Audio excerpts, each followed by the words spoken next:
Hello everyone and welcome back to Conflicts of Interest, where we look at all the pressing conflicts that are going on in the world today. So first of all, we got a ground incursion into the Gaza Strip north of Khan Yunis. Out here we can see that Israeli forces have seemed to have moved about maybe 2 or 3 kilometers, maybe 2 miles up into this area out here. So what it seems to be happening out here is that first of all, they seem to kind of be retrying this playbook out here of cutting Gaza in half. So it seems they're going to cut Gaza maybe into a third over here, seemingly pushing from here over to the sea down here. So what I'm expecting is probably they're shelling these couple areas, and perhaps they're going to consolidate this area, or they are going to further push into Khan Yunis, since we know that, as we can see here, it's been a really contested area in terms of the amount of Israeli airstrikes and artillery that's going off in this area. So, it's really contested out there, as well as the shelling and missile strikes that are going on outside of the Gaza Strip, as well as a quick update on the north. There hasn't been any movement, but of course there is a lot of airstrikes going on out here. So we'll take a look at some of the footage, of course, that's coming out here. But just in terms of that, we got no movement. But what I'm suspecting is that it's mostly just Israeli troops is trying to soften up the presence of Hamas over here before they really move in, since I know that's been a really big concern of Israelis, is that they don't want to push in here, since it's really easy to hide behind so many buildings and whatnot. And I guess their tactic is to destroy as many buildings as they can out here, to make sure that they can't hide in any of them. So take that as you will. Anyways, so we got the West Bank over here as well. We can see that there are a couple stormings of some towns out here outside of Jerusalem, which we had been seeing for the past few days. But other than that, no other kind of like clashes that are going on out here. But in terms of the northern border with Hezbollah, we can see that there is a lot of shelling all throughout the entire border. This is almost what we can see in terms of the Ukrainian conflict. It looks to be kind of the same reporting when we see Russian shelling, where it's all across the front line. It seems to be the same thing, except for over here and over here.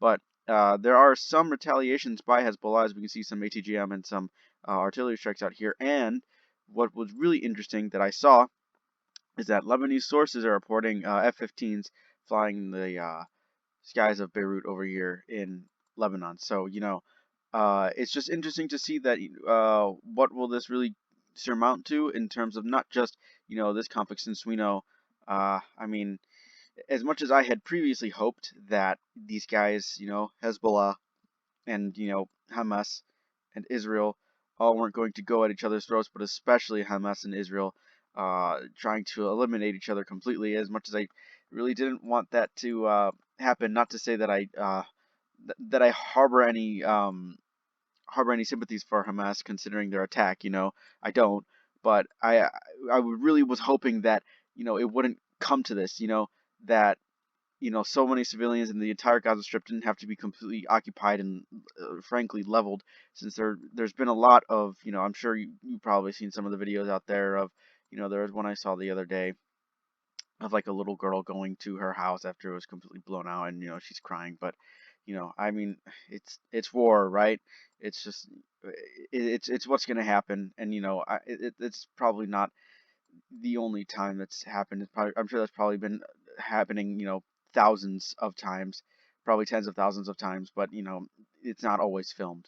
But anyways, let's take a look at some other pictures coming out here. So still Gaza Strip, and this is being reported as a weapons supply depot for Hamas out here in the Gaza Strip. So it is targeted out here, and as we can see, it is, detonated out there. So it's a pretty big detonation. But what I really wanted to kind of highlight here is not really the video itself, but in a lot of these, not just videos, but like reportings and whatnot, most of the comments I see are, as you can probably expect, it's the internet, and most of the people are very ignorant and very often hateful in what they have to say, not just about like the conflict, but also just the people, and it's really frustrating to see when other people are dehumanizing and putting down other people when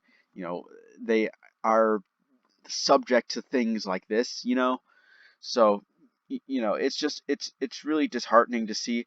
And in all honesty, it's not you would think that just because we wouldn't be able to understand kind of the reasoning behind it, but in reality, the reasoning is, right under this video, right? It's right in the comment sections by, you know, it's just it's not too hard to, I guess, truly understand as to why these people want to go at it when, there's more people who aren't even a part of it who are just littering over it everywhere. But anyways, that's all I really had to say about this.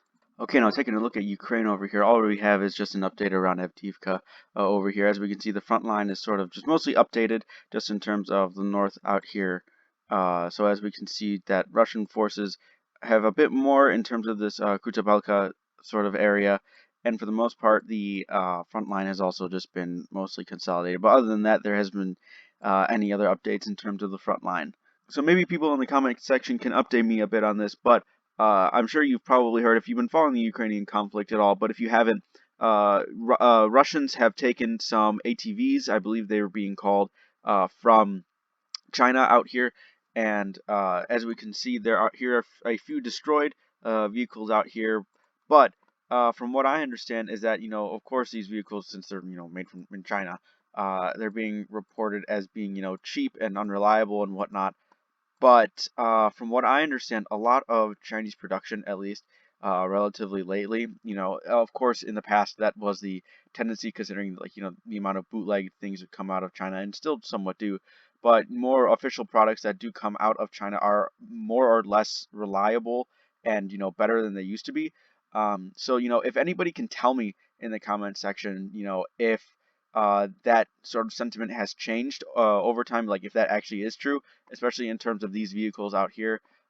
Since of course, you've probably seen like the thousands of them that are being reported to be shipped to Russia from China, and as you probably heard as well, the collapsed tunnel that was linking China and Russia in that regard. So just talking about that.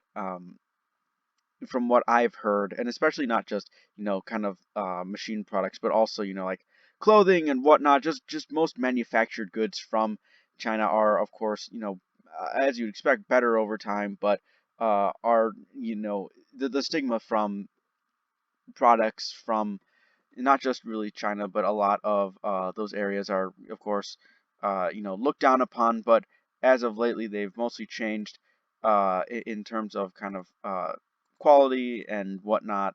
But that's not to say that there aren't places where they might be not as reliable, or I'm sure that there are some things that are not as met with such great conditions that we might otherwise see in other products or other equipment that is in Ukraine. But regardless, that's all I really had to say, and the only question I had to pose for this. All right, so we have a really interesting update coming out of Ukraine in terms of equipment losses. So first of all, Ukraine was sitting at 4,771, and now they're sitting at 4,786, which is 15 in terms of overall equipment losses as per our last update.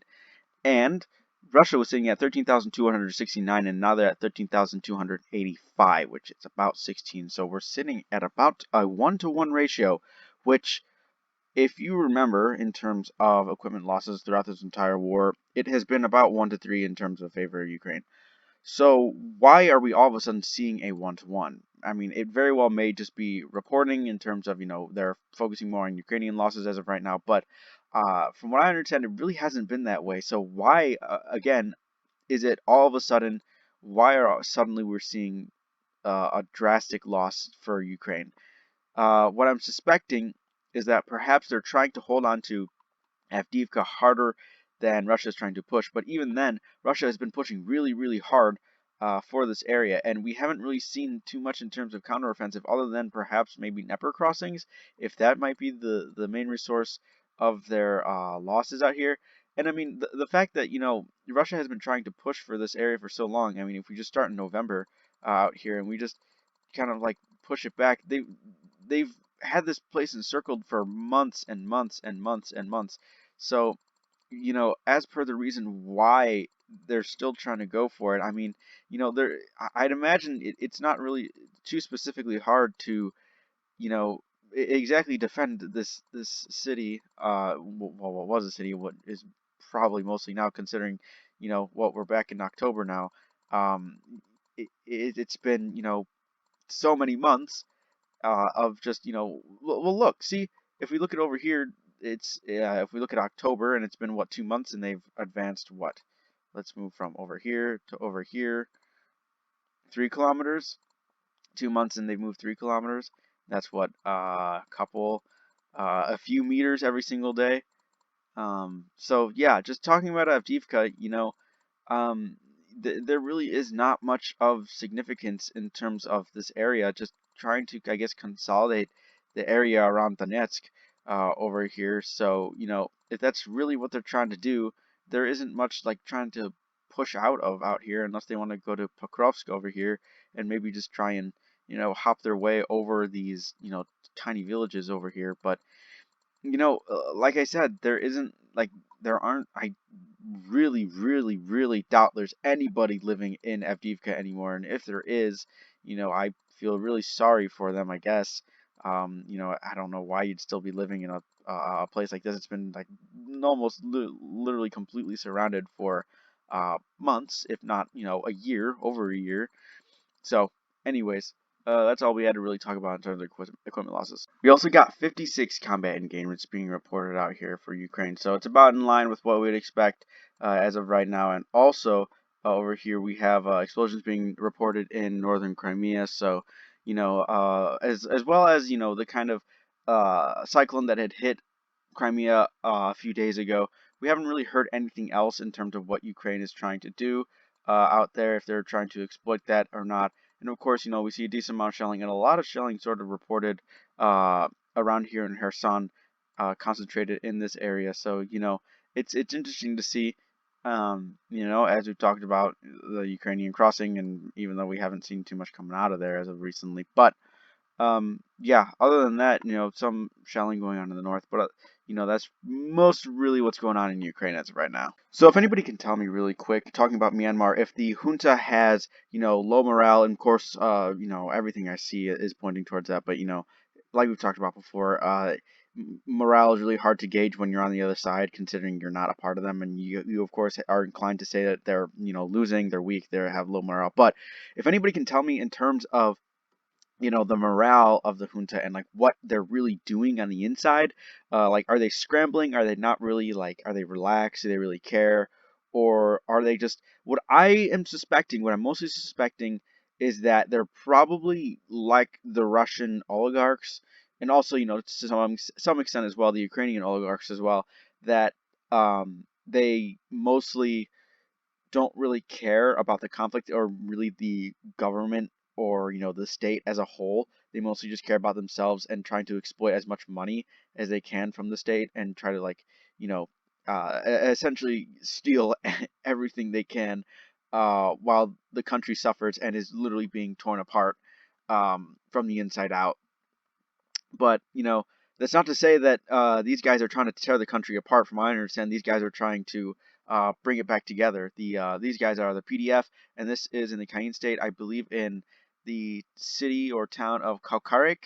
I believe that might be how it's pronounced. Sorry, I don't speak Burmese, and I would really love to know more about this conflict, since it's the longest running conflict that's going on in the entire world. But why I wanted to show this clip in particular is this. So these guys are, walking in while these, trucks are seemingly stopped or whatnot, and there are people who are handing out what it seems to be bottled water to these guys. So, I don't think, if these guys were unpopular, I don't think that there would be civilians handing out bottled water to them. If anything, there wouldn't be any civilians to be around, probably just hide from them. But they're literally trying to seemingly help them in any way they can. And, that's not to say that that everybody's prospering in this conflict, right? I mean, from what I understand, there's a decent amount of displaced people in Myanmar because of this conflict. The fact that it's been springing up and, uh, further spreading all throughout the entire country. I believe maybe around a couple 100,000 people have been displaced because of it. So, just in terms of that, if these guys were unpopular, there wouldn't be people out here helping them, right? And I'm sure you guys probably remember that clip that I shared a couple weeks ago, maybe a little longer ago, of anti-junta forces in their in a vehicle, and there are girls, women who are standing beside the car and handing them flowers. So these guys aren't unpopular, and these guys aren't. It's not like Ukraine where these guys are sitting in trenches. This conflict is moving, and it's moving very fast. So you know, uh, we'll keep following it, and if anything, other than Israel, of course, this is probably the most pressing and dramatic conflict that's going on in the world right now. So an area that we haven't really talked about at all is Pakistan, and why I really want to touch upon this topic is not just because there has been a loss of life in terms of what has happened here, but we haven't really talked about really the Taliban out here, or really the Pakistani Taliban, which a lot of people are blaming this attack upon, which they seemingly had denied, but um, it is probably one of the most pressing topics for Pakistan in this area. And we've heard of Pakistan telling the Afghani Taliban that, hey, get these guys under control because they're technically allies, right? And the Afghani Taliban are like, yeah, sure, and then we get things like this. But of course, the Pakistani Taliban haven't claimed responsibility for it. But from what I understand, this area has been, notorious for having them in this do things like this, and be have a presence in that area. So, that specific area, to be exact, of where the bus was, seemingly either intercepted or hit by them. So it's just something I really want to touch upon for this conflict really quick. All right, well, that's everything I really had to talk about in terms of this conflict. Of course, if you got any resources that I could use, or you want me to touch upon in terms of other conflicts, such as Sudan or perhaps Central Africa, or any other conflicts that might be going on in Asia, or even like if you want me to talk about like Central America or even South America, I'd be happy to.